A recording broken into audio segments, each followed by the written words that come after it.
So hello and welcome to मेटाइरो beats. आज हम क्लासिफिकेशन ऑफ फ्रैक्चर को मेमोराइज करने का निमोनिक याद करेंगे। ठीक है, किस बेसिस पे हम क्लासीफाई करते हैं। तो बेसिस का क्या हमें ये मेमोराइज करने में थोड़ी सी दिक्कत होती है, तो उसे मेमोराइज करने के लिए हम निमोनिक देखेंगे। क्लासीफाई करने के लिए निमोनिक कुछ इस तरह से। क्या होता है कि हम ABCD लिखते, तो ABCDEF, ठीक है, F तक लिख लेंगे। जो B है उसको हम P से रिप्लेस कर देंगे। B देखो, P का उल्टा दिख रहा है, ऑपोजिट दिख रहा है, सो B की जगह पे P आ जाएगा। A से हमारा एटियोलॉजी के बेसिस पे होता है, P से हमारा पैटर्न के बेसिस पे होता है, ठीक है। C से हमारा कॉम्प्लेक्सिटी पे होता है, D से डिस्प्लेसमेंट, E से एक्सटर्नल इन्वायरमेंट एंड F से फोर्स कॉजिंग फ्रैक्चर, ठीक है। एटियोलॉजी के हिसाब से कैसे हैं, तो on the basis of aetiology traumatic fracture, ठीक है, और pathological fracture and stress fracture.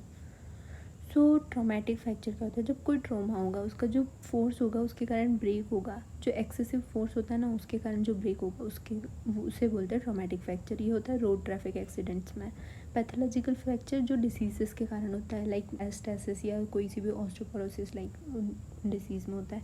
Stress fracture जो क्रॉनिक स्ट्रेस होता है ना, कि रिपीटिव कोई इंजरी हमें हो रही है, बार बार हमें स्ट्रेस आ रहा है किसी चीज़ से, उसके कारण बोन्स की जो ट्यूबरकल है वो ब्रेक हो जाए, ठीक है। तो chronic repetitive injury, break in the bony tubercle, उसके कारण होता है स्ट्रेस फ्रैक्चर। तो ये हो गया अपना एटियोलॉजी वाला। फिर बी से हमने बोला था बी की जगह हम पी पढ़ेंगे, तो बी की जगह पी में हम पढ़ेंगे पैटर्न फ्रैक्चर। पैटर्न फ्रैक्चर में होता है transverse, oblique, spiral and commuted. Transverse में हम देखते हैं परपेंडिकुलर फ्रैक्चर क्रिएट होगा, ठीक है, perpendicular to the long axis of bone. ये लॉन्ग एक्सिस ऑफ बोन है, ये परपेंडिकुलर फ्रैक्चर हुआ, ठीक है। ऑब्लिक वाला एट अ बेंडिंग फोर्स, तो ये बेंडिंग फोर्स हुआ। स्पाइरल वाले में ट्विस्टिंग स्पाइरल होता है, ठीक है, स्पाइरल फोर्स। कम्यूटेड में क्रशिंग और compression along the long axis, तो ये लॉन्ग एक्सिस के अलोंग क्या हो रहा है, कंप्रेशन या क्रशिंग हो रही है, तो ये बहुत सारे टुकड़ों में बढ़ गई। फिर उसके बाद में तो है सेगमेंटल। सेगमेंटल में क्या, दो टुकड़ों में एक ही बोन में दो जगह फ्रैक्चर होना है एट अ डिफरेंट लेवल, तो ये दो लेवल हो गए, उन पर ब्रेक हो रहा है, तो ये हो गया सेगमेंटल फ्रैक्चर, ठीक है।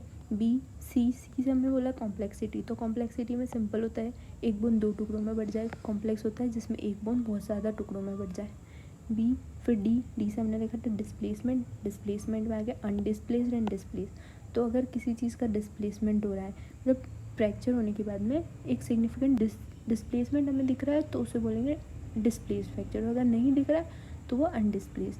Absence of significant displacement is undisplaced. And अगर कोई डिस्प्लेसमेंट दिख रहा है कि मसल पुल के कारण या ग्रेविटी के कारण, या तो फ्रेगमेंट ऊपर हो रहा है या फ्रेगमेंट इधर खसक रहा है, इधर खसक, तो उसे बोलेंगे जैसे ये फ्रैक्चर है, यहाँ पे फ्रैक्चर हो गया, इसका जो टुकड़ा इधर खसक गया, तो ये डिस्प्लेसमेंट हुआ, ठीक है। और नहीं बस ये बोन है, यहाँ पे फ्रैक्चर हुआ है, कोई टुकड़ा इधर उधर नहीं खसका है, तो वो अनडिस्प्लेस फ्रैक्चर है, ठीक है। इसके फैक्टर्स होते हैं तीन तरह के, fracturing force, muscle pull and gravity.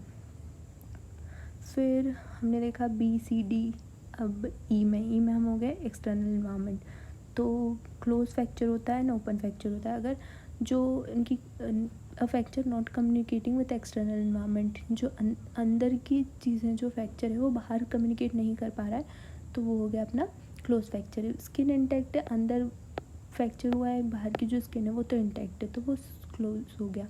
Open, अगर अंदर की स्किन टूट के और बाहर हमें इंजरी दिख रही है, तो वो ओपन फ्रैक्चर होगा।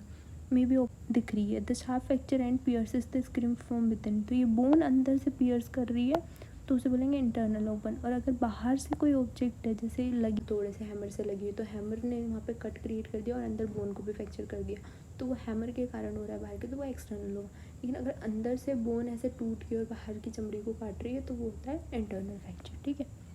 So that's all for today's video. Like, share and subscribe if you want more of these videos. Thank you.